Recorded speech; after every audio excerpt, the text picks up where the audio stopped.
الله الرحمن الرحيم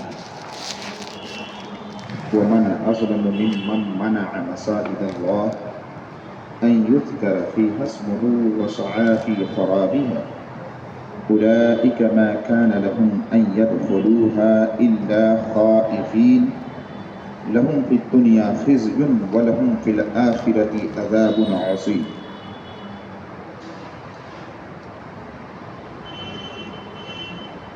یہ سورہ بقرہ کی آیت نمبر 114 ہے۔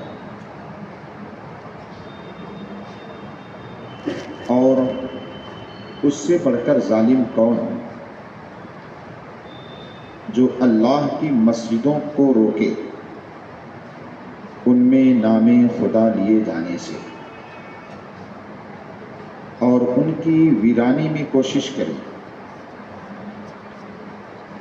ان کو نہ پہنچتا تھا کہ مسجدوں میں جائیں مگر ڈرتے ہوئے، ان کے لیے دنیا میں رسوائی ہے اور ان کے لیے آخرت میں بڑا عذاب ہے۔ اس آیت کریمہ کی شان نزول یہ ہے جو اللہ تعالیٰ نے ارشاد فرمایا کہ اس سے بڑھ کر ظالم کون ہو سکتا ہے جو اللہ کی مسجدوں میں یاد خدا سے روکے، اللہ کا نام لینے سے روکے اور مسجدوں میں ویرانی کی کوشش کرے، مسجدوں کو ویران کرے۔ اصل میں یہ آیت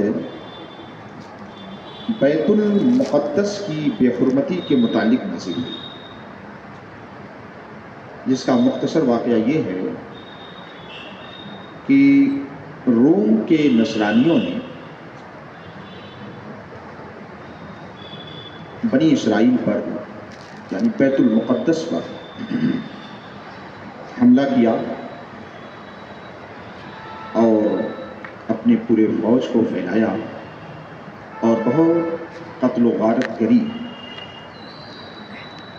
وہاں پر بیت المقدس میں ہوئی، اور نصرانیوں نے ایک زمانے تک بیت المقدس میں نماز کی ادائیگی سے روک دیا، حتیٰ کہ اس میں نجاستیں ڈالیں، خنزیر وہاں ذبح کر دیا۔ اس طرح کی بڑی بے حرمتی بیت المقدس کی ویران کر دیا بیت المقدس کو، سخت پابندی، کوئی مسلمان بیت المقدس میں نماز کے لیے نہیں جا سکتا تھا۔ اور یہ سلسلہ حضرت عمر فاروق اعظم رضی اللہ تعالیٰ عنہ کے زمانے میں تھا۔ جب حضرت عمر فاروق اعظم رضی اللہ تعالیٰ عنہ جو دوسرے خلیفہ ہیں، پہلے حضرت ابوبکر صدیق رضی اللہ تعالیٰ عنہ، دوسرے حضرت عمر فاروق اعظم رضی اللہ تعالیٰ عنہ، آپ کا جب دور خلافت آیا تو آپ نے ان نصرانیوں اور یہودیوں سے بیت المقدس کو آزاد کروایا اور وہاں پر اپنے فوج کو حضرت عمر فاروق اعظم رضی اللہ تعالیٰ عنہ نے بھیجا، اور پھر وہاں سے نصرانی وغیرہ بھگائے گئے اور مسلمانوں کا الحمدللہ تسلط ہوا۔ پھر اذان اور نمازیں وہاں پر شروع ہو گئیں۔ تو ایک تو شان نزول یہ، اور دوسری شان نزول مفسرین کرام نے بیان فرمایا کہ جب رسول اکرم سرور کائنات صلی اللہ تعالیٰ علیہ وسلم کو کفار و مشرکین نے اور صحابہ کو حرم شریف میں نماز پڑھنے سے کافی دنوں تک روکے رکھا، کافی دنوں تک مسجد حرام شریف میں آقا کریم سرور کائنات صلی اللہ تعالیٰ علیہ وسلم کو اور اصحاب مصطفیٰ صلی اللہ تعالیٰ علیہ وسلم رضی اللہ تعالیٰ عنہ کو داخل نہیں ہونے دیا، تو اللہ تعالیٰ نے یہ آیت کریمہ نازل فرمائی کہ اس سے بڑھ کر ظالم کون جو اللہ کی مسجدوں میں ذکر خدا سے روکے اور مسجدوں میں ویرانی کی کوشش کرے۔ اور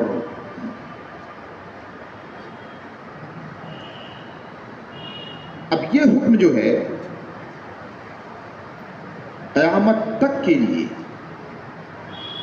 آنے والوں کے لیے ہے کہ جو مسجدوں میں ذکر خدا سے روکے، کسی طرح بادھا ڈالے، دشواریاں پیدا کرے یا مسجدوں کی ویرانی میں کوشش کرے، چاہے ذکر کے اعتبار سے ویرانی ہو یا تعمیر کے اعتبار سے ویرانی ہو، مسجدوں کو نقصان پہنچائے، اللہ تعالیٰ ارشاد فرماتا ہے کہ اس سے بڑا ظالم کوئی نہیں ہو سکتا ہے، اس سے بڑا ظالم کوئی نہیں ہو سکتا ہے جو مسجدوں میں ذکر خدا سے روکے، جو مسجدوں کو ویران کرنے کی کوشش کرے۔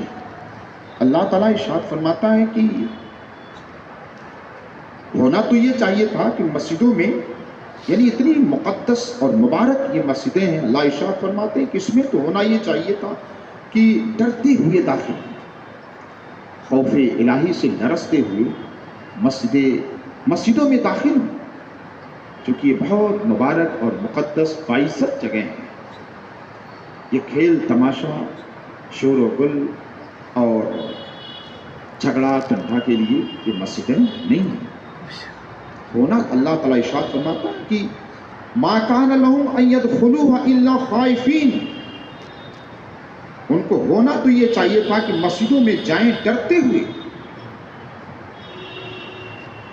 اللہ اکبر۔ آج ہم اپنے حالات کا جائزہ دیں، بعض جگہوں پر تو میں نے دیکھا باضابطہ مسجدوں میں جھگڑا تک لوگ کر لیتے ہیں، جھگڑا تک، شور و شرابہ مسجدوں میں۔ کہیں کہیں ایسا ہوتا ہے کہ ایک مقتدی آیا پنکھا چالو کر دیا، دوسرا آیا اس کو بند کر دیا، اسی پہ لڑ بیٹھے۔ کہیں آیا ایک چٹائی بچھا دیا، دوسرا آیا سیمنٹ دیا، اسی پہ لڑ بیٹھے۔ یہ مسجدیں جنگ و جدال، جھگڑا، شور و غل کے لیے نہیں۔ اللہ ارشاد فرماتا ہونا تو یہ چاہیے کہ مسجدوں میں ڈرتے ہوئے داخل۔ اللہ اکبر۔ اللہ تعالیٰ نے ارشاد فرمایا جو مسجدوں میں ذکر الہی سے روکتے ہیں، مسجدوں میں ویرانی کی کوشش کرتے ہیں، مسجدوں میں اس کے ادب کو ملحوظ نہیں رکھتے، لہم فی الدنیا خزی ولہم فی الآخرۃ عذاب عظیم، ان کے لیے دنیا میں رسوائی ہے۔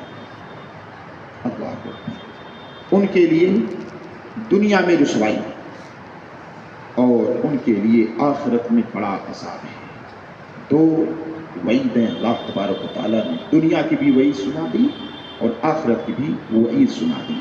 اب دیکھیے بیت المقدس پر جب نصرانیوں کا، یہودیوں کا تسلط ہوا، حضرت عمر فاروق اعظم رضی اللہ تعالیٰ عنہ کا دور خلافت آیا، اس قدر رسوا کر کے وہ لوگ جو ہے بیت المقدس سے نکالے گئے کہ ایک تاریخ رقم ہو گئی۔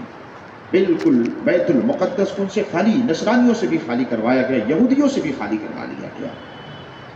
تو اللہ جانے کہ کب یہودی پھر آئے اور وہاں کیسے آباد ہو گئے، ورنہ تو حضرت عمر فاروق اعظم رضی اللہ تعالیٰ عنہ نے اتنا مضبوط کام کیا تھا کہ یہ لوگ رہیں گے، خرافات کرتے رہیں گے۔ آپ نے بالکل وہاں سے ان کو خارج ہی کر دیا، نصرانی بھی بھگائے گئے، یہودی بھی بھگائے گئے کہ یہ بیت المقدس میں، فلسطین میں نہیں رہ سکتے ہیں۔ لیکن افسوس کی بات ہے پھر وہ کسی بھی طرح سے، چونکہ مکار قوم تو ہے ہی ہے، کہ مکاری کر کے پھر ان کی انٹری ہو گئی اور داخلہ کیا یہودیوں نے، اور وہاں پر ایک خطے علاقے میں ان کو جگہ دے دی گئی۔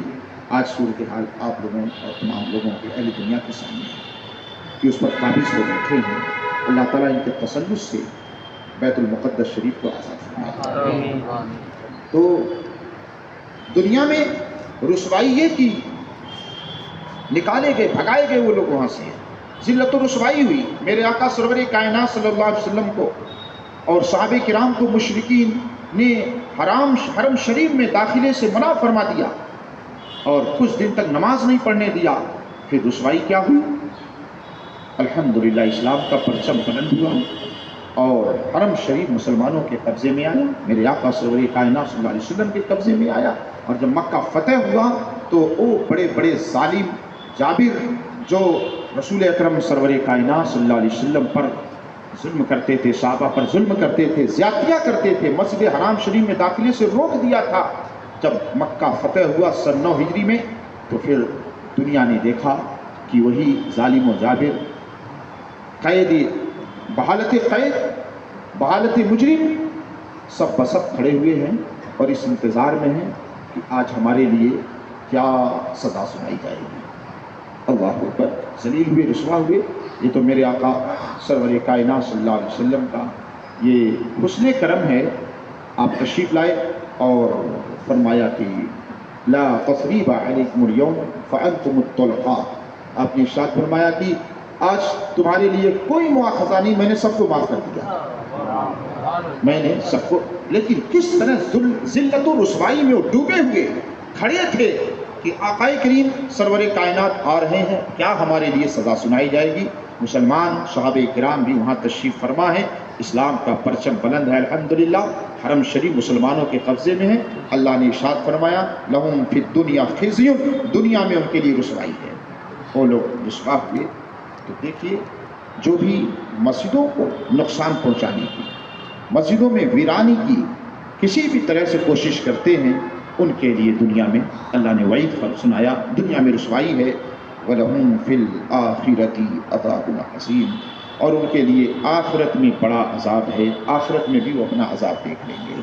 اللہ تبارک و تعالی ہم سب کو مسجدوں کو آباد کرنے کی توفیق عطا فرمائے، ذکر الہی سے بھی آباد کرنے کی اور تعمیری اعتبار سے بھی آزاد کرنے کی آباد کرنے کی اللہ تعالی ہمیں توفیق عطا فرمائے، اور مسجدوں کے ادب و احترام کو ملحوظ رکھنے کی اللہ تعالی ہم سب کو توفیق عطا فرمائے۔ اس کا احترام اللہ تبارک و تعالی ہم سب کے دلوں میں ڈال دے۔ بسم اللہ الرحمن الرحیم، اللہم صلی علی سیدنا و مولانا و